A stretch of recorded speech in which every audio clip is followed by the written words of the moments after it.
I now give the floor to His Excellency Osman Saleh Mohammed, Minister for Foreign Affairs of Eritrea.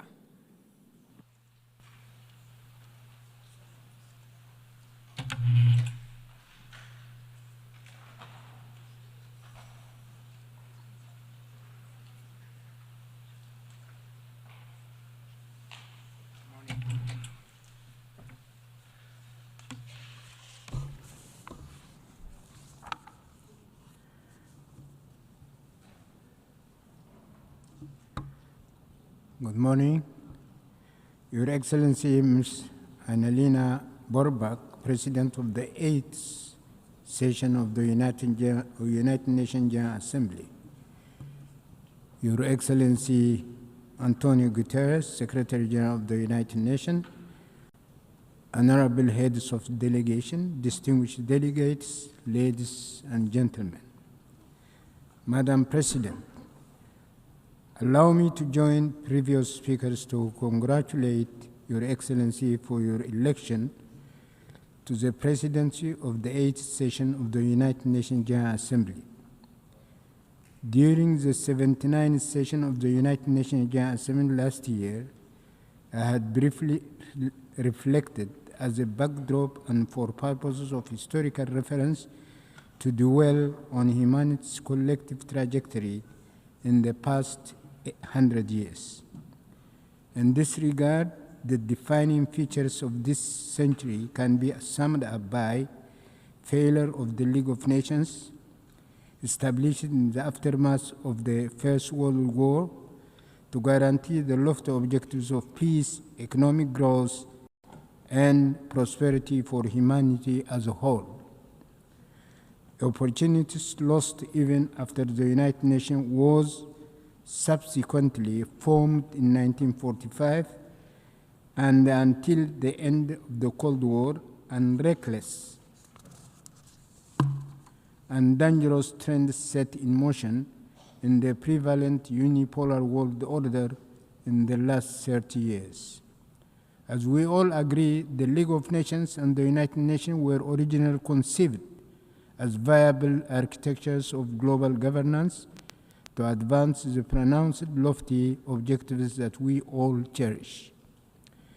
In this respect, and at a time when humanity is aspiring for a transition from the old, defunct global order to a new one, the overarching quest must revolve around finding outside tangential ideological acrimonies, enduring solutions to fundamental and outstanding problems that our global community continues to grapple with.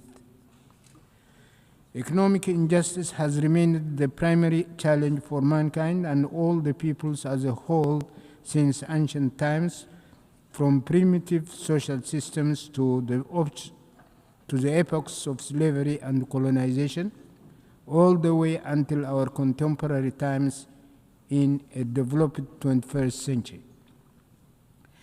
The perennial challenges stem from modalities of wealth creation and accumulation, and notably in relation to wealth and income sharing. The fact is, past and present global systems are broadly rooted on monopoly, plunder, and deceit.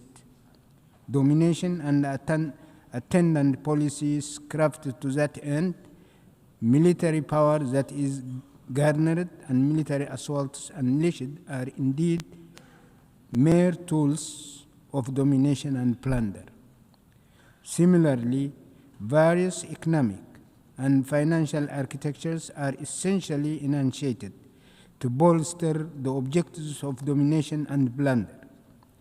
Policies formulated and operations undertaken to expand the spheres of influence are likewise sheer means of domination and plunder. Subtle corruption constitutes another means of domination and plunder.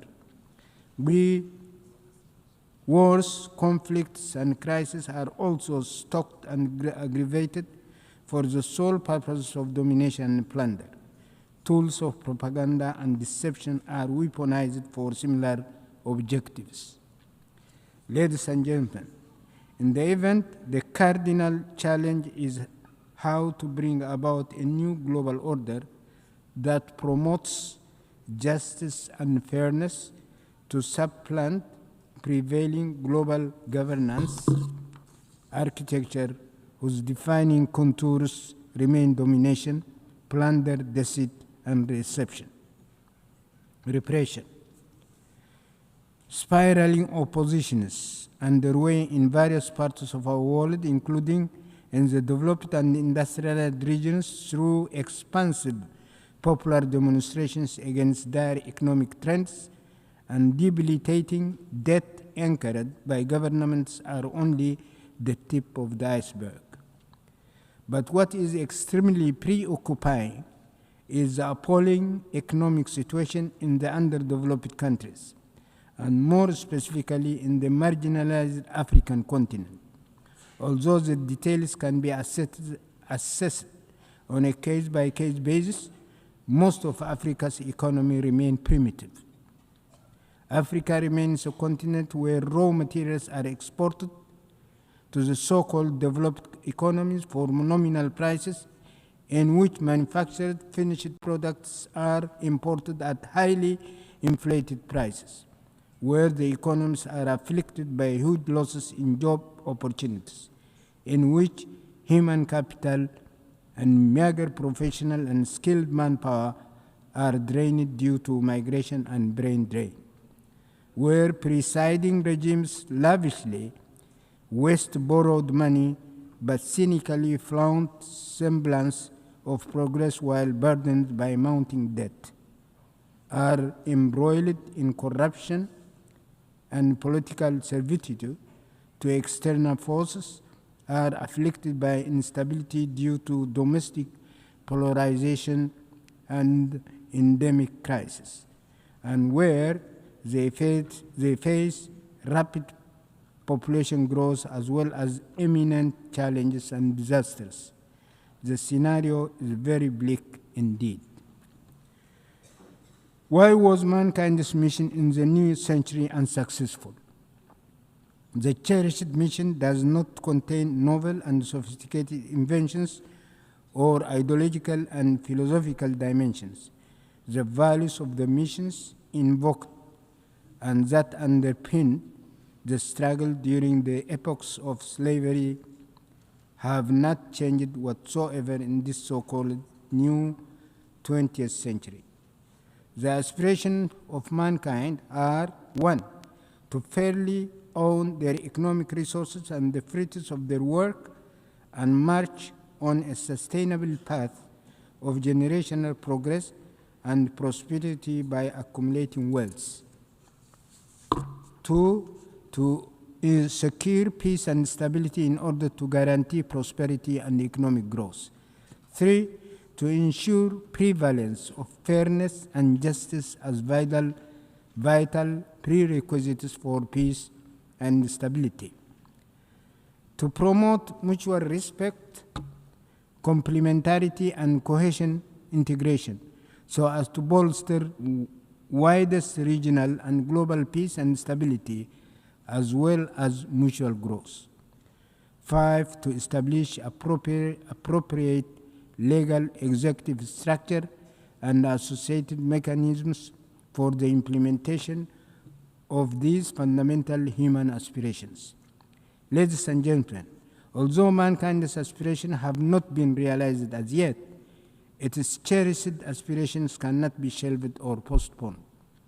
Failure to achieve the desired objectives can only spur stronger resilience and greater moral imperative. In the event, the timely and pressing task for all the peoples of the world is to strengthen their organizational and coordination mechanisms in order to prevail against perennial injustices, domination, deceit, coercion, intimidation, plunder, and monopolization, whatnot. In this regard, we call for the categorical lifting of all unilateral coercive measures and sanctions imposed on countries such as Eritrea and Cuba, including the unjust 60-year-long embargo against Cuba and its arbitrary designation on the spurious list of state sponsors of terrorism.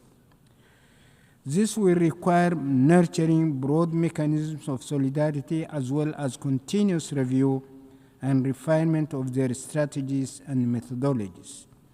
In this respect, the peoples of Africa should particularly work out, in view of the specific hurdles that they are facing, a robust mechanism in order to contribute their share with higher vigor to the collective mission for a new world order in tandem with ongoing endeavors for the consolidation of a broad international alliance. Ladies and gentlemen, on the occasion of the 80th session of the ANGA, I would like to mention that in the interest of time, I have chosen not to delve into vital issues pertaining to palpable shortcomings of the United Nations and its various agencies, along with possible remedial measures, as well as the various initiatives underway by several parties for the crystallization of a new global order. I thank you.